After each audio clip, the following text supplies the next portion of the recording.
그런데 우리나라 현실의 여러분 어떻습니까? 5천만 인구 중에서요 1,000만 명 가까이 교회 다니는 기독교인이라고 합니다. 우리 남한에 5만여 교회가 있고요 7만여 명의 목회자들이 있다라고 합니다. 이렇게 많은 교회가 있고 성도들이 있는데요, 지금 이 세상 어떻죠?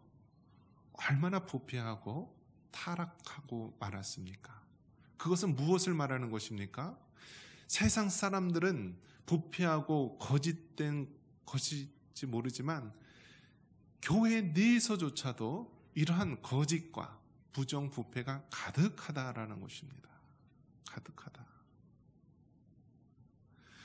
우리 성도 한 사람 한 사람이 소금의 맛을 잃지 않고 살아간다면 이 사회가 진정 부패하지 않은, 소금의 맛을 잃지 않은 그런 거룩한 곳이 되었겠지만, 현실은 교회가 이렇게 많은 이 땅에서도, 심지어는 최고 권력자인 자도 대형교회 다녔다라고 이야기하고, 국무총리도 침례교 안수집사라고 하고, 국회의원들 50%가량이 한때는 교회에 다니는 기독교인이라고 함에도 불구하고요, 과연 그들이 정직하게 하나님 앞에서 살아왔는지, 아니면 세상 속에서는 거짓과 술수 속에서 살아왔는지 정말 우리 자신을 돌아봐야 할 때인 것입니다.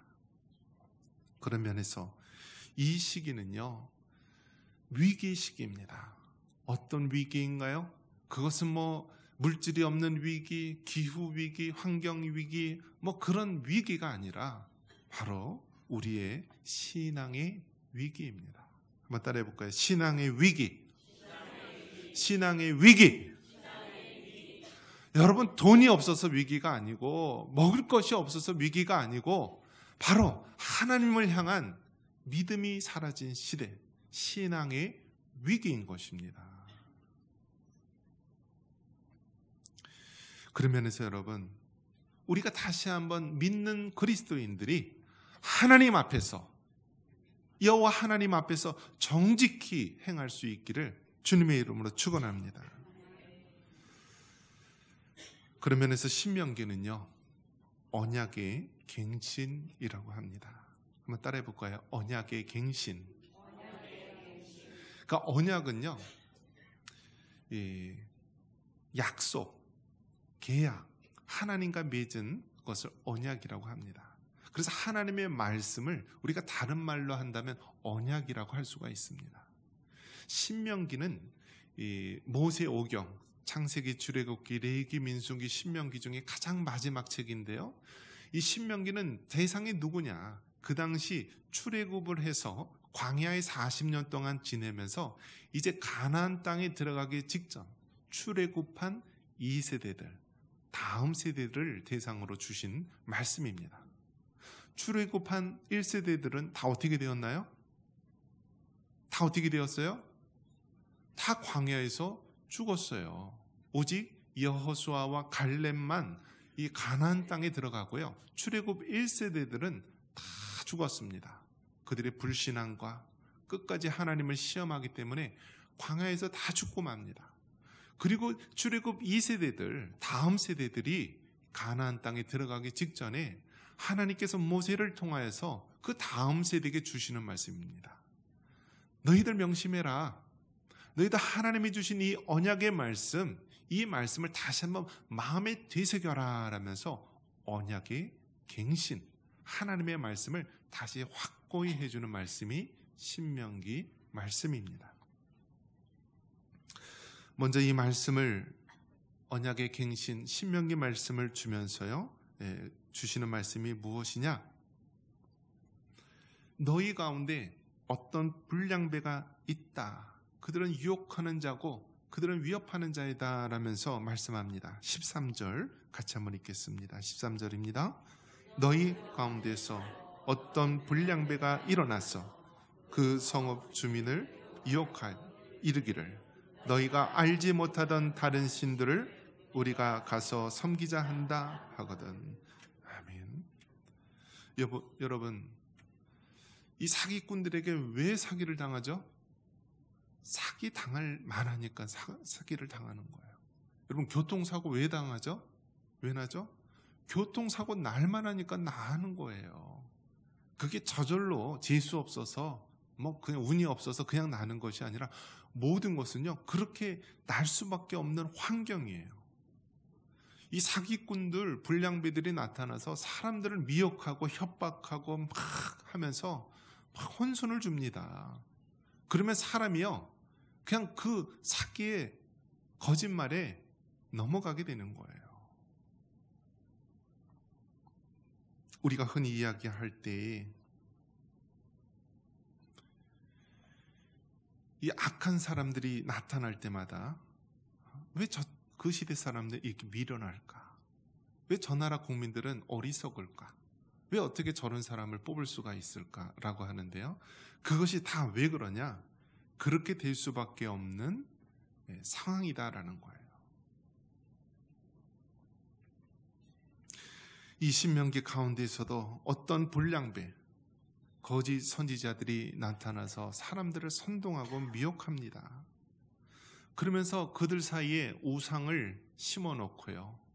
하나님의 언약과는 정반대의 길로 늘 미혹하고 이끌게 됩니다.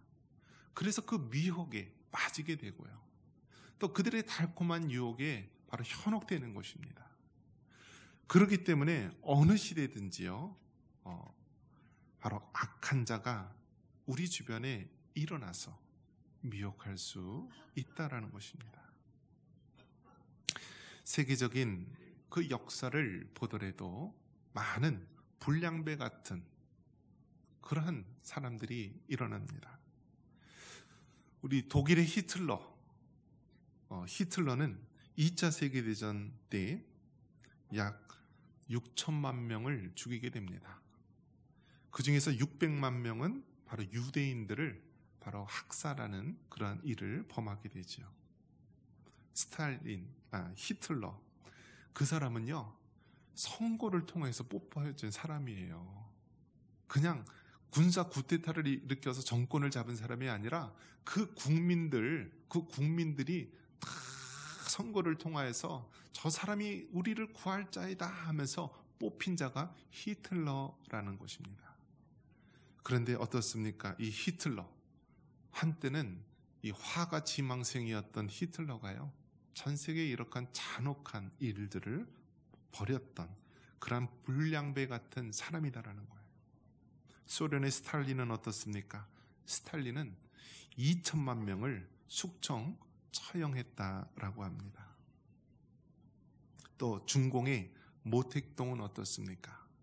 1958년부터 3년간 대약진 운동, 또 농업 집단화와 비과학적인 생산 정책으로 기근이 발생해서요 2천만 명에서 4천만 명가량이 기근으로 죽었다라고 합니다.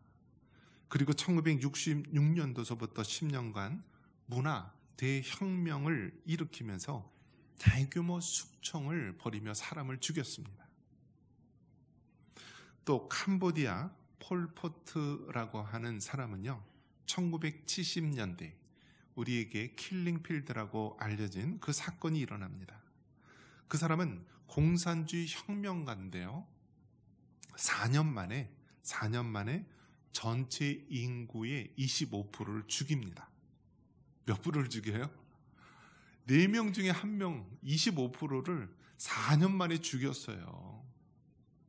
이 사람들은 지식인들이나 어떤 그 공부한 사람들 그런 사람들을 거의 다 숙청해서 죽였는데요. 안경 낀 사람도 죽였고요.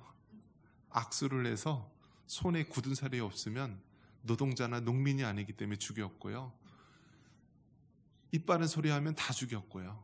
그래서 인구의 4분의 1을 죽였어요. 단 4년 만에. 이처럼 여러분 역사는요 항상 불량배가 있어 왔다라는 거예요. 그렇기 때문에 여러분 우리는 불량배의 미혹에 빠지지 않도록 늘 깨어있고 하나님의 말씀 그 언약을 갱신해서 다시 되새겨서 우리는 살펴보아야 합니다. 그래서 우리는 이러한 악의 세력에 대해서 우리는 타협하지 말고 우리는 물리쳐야 합니다. 15절 같이 한번 읽겠습니다. 15절입니다. 너는 마땅히 그 성읍 주민을 칼날로 죽이고 그 성읍과 그 가운데에 거주하는 모든 것과 그 가축을 칼날로 진멸하고. 이 신명기, 이 다음 세대에게 주시는 말씀이 무엇이냐? 너희는 그 불량비의 미혹에 빠지지 말고 악한 세력과 타협하지 말고 물리쳐라, 제거하라는 것입니다. 그래서 이 성경 말씀의 표현으로는 그 성읍 주민을 칼날로 죽이고 그 성읍과 가운데 거주하는 모든 것과 가축을 칼날로 진멸하라고 말합니다. 여러분, 얼마나 섬뜩합니까? 얼마나 그 말이 무섭습니까? 칼날로 진멸하고 죽이라. 이것은 여러분 무엇을 얘기하는 것입니까? 바로 세상의 죄에 대해서 타협하지 말고 물리치라는 거예요. 사무엘상 15장 3절에 보면은 이 아말렉에 대해서 물리치라라는 말씀이 나옵니다. 지금 가서 아말렉을 쳐서 그들의 모든 소유를 남기지 말고 진멸하래. 남녀와 소아와 젖먹이는 아이와 우양과 낙타와 나귀를 죽이라 하셨나이다 하니. 여러분, 성경에 보면은요, 바로 때로는 우리 머리로 이해되지 않는 그런 이야기를 할 때가 있습니다. 대부분 전장에서는 이 남자들, 군인들만 전쟁에서 죽이는 것이 합당한데 어떻게 그 모든 것을 진멸하라고 하는가? 아말렉을 치고 그들의 모든 소유도 불태우고 남녀, 소아, 심지어는 젖먹이는 아이와 우양과 낙타, 나귀를 죽이라고 하는가? 너무 잔인한 것 아닌가? 이것은 단순히 문자적으로 바라볼 것이 아니라 세상에 대해서 조그만한 것도요, 우리가 타협하지 말고 물리치라라는 거예요. 이스라엘의 초대왕 사울왕이요, 바로 하나님의 말씀을 어기고요, 이 아말렉을 다 진멸하지 않고 남겨둡니다. 아말렉 왕을 살려두고요, 짐승들 중에서 살진 짐승들을 따로 뒤로 숨겨놔요. 그러자 사무엘 왕이 하나님의 말씀으로 그들을, 이 사울 왕을 바로 심판하게 되는 것입니다. 결국 그 남겨두었던 죄의 뿌리, 그 죄의 뿌리가 남아서요, 결국 이스라엘이 우상을 숭배하고요, 유다가 바알과 아세라를 섬기면서 나라가 결국 멸망하게 된 것입니다. 믿는 성도들은요, 정신을 바짝 차리고요, 세상의 것들이, 세속적인 것들이 하나님의 교회를 더럽히지 않도록 해야 한다는 사실입니다. 어떻게 세상에 나가서는 교회 다닌다, 나는 교회 집사다, 장로다, 권사다 하면서 어떻게 하나님의 창조 질서를 거스르는 동성애와 차별금지법, 이제는 심지어는 낙태법을 해서요, 아이를 죽이는 데까지 법을 만들고 있는 것입니다. 이전까지는 그래도 몇 주 이상 되면은 낙태하지 못하도록 법으로 금지해서요, 그 어린 생명을 보호하도록 했는데요, 이제는 페미니즘, 여성 운동주의자들이요, 그러한 국회의원들이 낙태법을 만들어서요, 이제는 그 어린 생명을 죽이는데 합법적으로 만들고 있습니다. 이 어린아이들이 엄마 뱃속에 있으면은요, 6주가 되면은 심장이 뛴대요. 둥둥둥둥 하면서 뛴대요. 그리고 한 석 달만 되면은 일반 모든 사람들처럼요, 다 손발이 있고요, 그 안에서 소화기능까지 다 한다라고 합니다. 이제는 그 만삭이 된 그런 임산부까지도 죽일 수 있는 법을 만드는 것입니다. 누가요? 지성인이라고 하는 국회의원들 중에 일부가. 이러한 우리는 악한 시대를 살아가고 있는 것입니다. 이렇게 여러분, 악에 대해서는요, 우리가 끝까지 싸워야 되고 물리쳐야 되는 거예요. 하나님께서 아말렉을 물리쳐라, 그들의 모든 재산과 짐승과 모든 것까지도 피눈물을 흘려서라도 물리쳐라라고 했을 때 그 말씀에 순종하는 것이 우리가 살 길입니다. 오늘날 교회가 세상과 타협하고 이거는 괜찮지, 이거는 괜찮지, 동성애는 괜찮지, 낙태는 괜찮지 하면서 결국 하나님의 교회가 죄악의 오염이 되고 무너지게 되는 것입니다. 18절에 하나님은 말씀합니다. 하나님 앞에 정직해라. 우리 18절 같이 한번 읽겠습니다.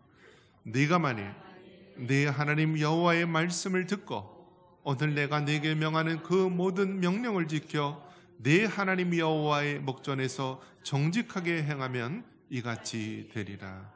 아멘. 여러분, 우리가 살 길은 무엇입니까?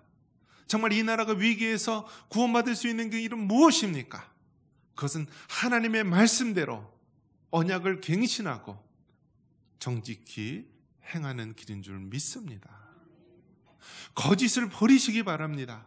세상과 타협하지 마시기 바랍니다. 성경에서 이것이 죄악이라고 한다면 여러분 그 죄를 멀리 할 수 있기를 바랍니다. 그 죄와 타협하고 거짓으로 그것을 받아들이는 순간 우리는 죄의 오염이 되고 마는 것입니다. 하나님께서 이스라엘 백성을 향하여 아말렉을 물리치고 진멸하라고 했을 때, 그것을 남겨두었을 때 결국 후대의 이스라엘과 유다는 바알과 아세라 우상 숭배로 말미암아 죄악으로 말미암아 나라가 멸망하는 비극을 맞이하게 됩니다. 여러분, 믿음의 선진들은요, 우리나라 이 자유민주주의 대한민국을 만듭니다. 여러분, 공산주의와 이 자유민주주의 차이가 무엇인지 아십니까? 인간의 불완전함을 인정하느냐 인정하지 않느냐입니다. 저 공산주의 국가는 유물론에 입각하여 만든 가장 세속적이고 휴머니즘적인 그러한 이데올로기입니다.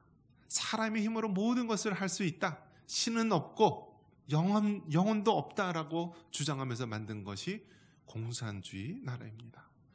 다 같이 평등한 사회, 살기 좋은 사회를 만들겠다라고 하지만 여러분 어떻습니까? 다 같이 못 사는 나라가 되었고요, 일부 권상당과 특권층만 잘 사는 나라가 되지 않았습니까? 왜 그렇죠? 인간의 불완전함을 인정하지 않고 일당 체제, 일당의 최고 우두머리가 나라를 다스려야 되기 때문에 신격화하고 결국 그 나라가 부패하게 되는 것입니다. 자유민주주의는 어떤 나라입니까? 인간의 불완전함을 인정하고요, 서로 견제하면서 절대 권력이 절대 부패한다는 이 사실 때문에 입법부와 행정부와 사법부를 분리하여서요, 서로 견제하여서 건강하게 나라 살림을 이끌 수 있도록 만든 체제입니다. 하지만 현실은 어떻습니까?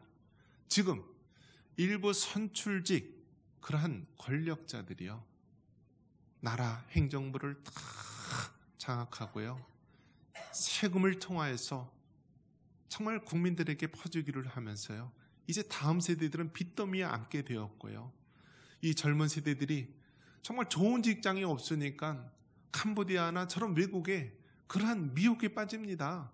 몇 년만 하면은 수억 원을 벌 수 있으니까 와서 해라. 지금 캄보디아라든지 그러한 동남아에 그렇게 이용당하는 젊은 사람들 대부분이요, 서울이나 경기 같은 큰 대도시가 아니라 대부분 지방에 있는 소도시라고 합니다. 왜 그렇습니까? 그들은 그 소도시에는 좋은 직장이 없고요, 어려운 상황 가운데 있는 것입니다. 하는 것마다 되는 것이 없고요, 좋은 직장에 못 들어가니까 이것저것 하다 빚이 지죠. 그러다가 한 몇 년 수고하면 몇 억 번다라는 그 말에 미혹이 되어서요, 그냥 그렇게 사기꾼의 미혹에 빠져들어가는 것입니다.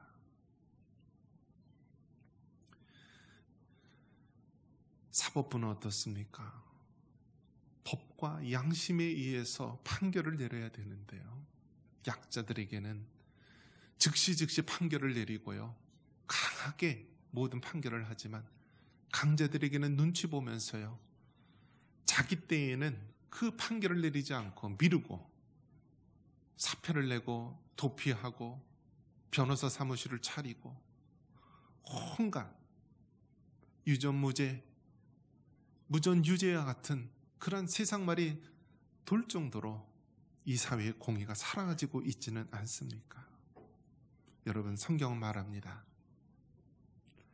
너희들은 정직해야 한다. 그리고 사람에게 하듯 하지 말고 하나님께 하듯 하라고 말합니다. 우리 마지막으로 골로새서 3장 23절 같이 한번 읽겠습니다. 무슨 일을 하든지 마음을 다하여 주께 하듯 하고 사람에게 하듯 하지 말라. 여러분, 지금 우리 사회에는 어떻습니까? 사람에게 하듯 거짓과 술수와 사기를 하면서 결국 이 나라 이 민족이 위기 가운데 있지 않습니까? 우리가 다시 한번 살 길은 하나님의 말씀을 상고하고 언약의 갱신을 통하여서 사람에게 하듯 하지 말고 하나님께 하듯 정직하게 우리의 소명을 다해야 됩니다. 여러분, 군인은 정직하게 나라를 지켜야 되고요. 입법기관에 있는 자들은 정직하게 하나님의 창조질서 속에서 법을 만들어야 되고, 행정부와 공무원들은 정직하게 나라 살림을 이끌며 이 어려운 상황을 돌파해 나가야 되는 것입니다. 사법부와 법관들은 정직하게 판결을 내리며 정말 이 세상의 공의와 정의가 바로 세워질 수 있도록 해야 합니다. 여러분, 우리가 맡은 그 자리에서 사람에게 대하듯 하지 말고 하나님께 대하듯 정직하게 행함으로 이 땅의 부패를 제거하고 하나님 나라를 바르게 세워갈 수 있는 우리 모두가 되기를 주님의 이름으로 축원합니다.